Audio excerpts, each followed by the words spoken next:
મેં ગઈકાલે પણ એક પોસ્ટ મૂકી હતી કે દારૂ ખુલ્લેઆમ લીંબાસી અને ભલાડા વેચાઈ રહ્યું છે. પોલીસને હું આજે વારુકા ચોકડી ઉભી છે, આ પોલીસ મારી જોડે છે. હું એમને એ જ કહેવા માંગુ છું કે તમે એક્ટિવા વાળા ખેતરમાં આજુબાજુ જતા હોય એમને કઈ રીતે શું કરો હેરાન કરો છો? બેન, લીંબાસી બસ સ્ટેન્ડ ચોકડી ઉપર દારૂ વેચતા મુસ્લિગરની ગાડીને નંબર પ્લેટ નહીં, એની અંદર દારૂ મૂકી રાખે. એક્ટિવાઓથી હોમ ડિલિવરી થાય, એક્ટિવાના નંબર પ્લેટ નહીં. આ પોલીસને એ નહીં દેખાતું, આ લીંબાસીની પોલીસ છે.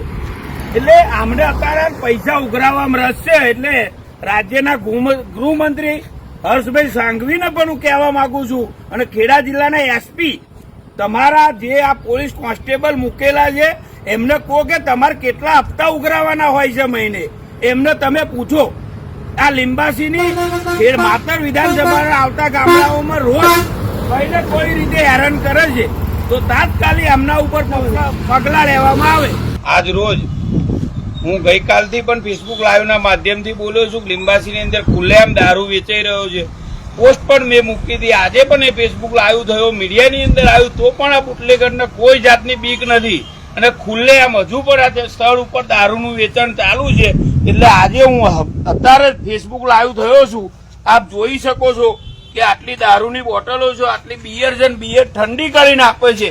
એ કોના આકાના કારણે આટલું બધું સ્ટેન્ડ ચલવે, આટલી બધી જાહેરાત થઈ, મીડિયાની અંદર આવ્યું કે આ ખોટું થઈ રહ્યું છે, તો પણ આ સ્થળ ઉપર મીડિયાના મારા ફોનથી પોલીસ કોન્સ્ટેબલ 3 પણ જણ હાજર થઈ રહ્યા છે. એ એમની જોડે પણ વાત કરીએ.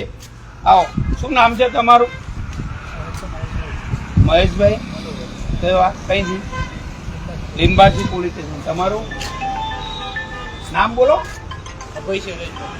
Limbasi police station. તમારું? આ જોઈ લો, નંગ ગણી લો, આ કેટલા છે. આ કોના ઈશારે આજ હવાર કાલથી વાત કરીએ તો પણ સ્ટેન્ડ ચાલુ, એટલે બહુ મોટી વાત કહેવાય.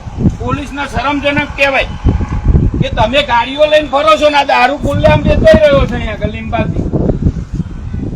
ગાડી બોલાવરાવો તમારી અહીંયા આગળ. મારો કોણ એને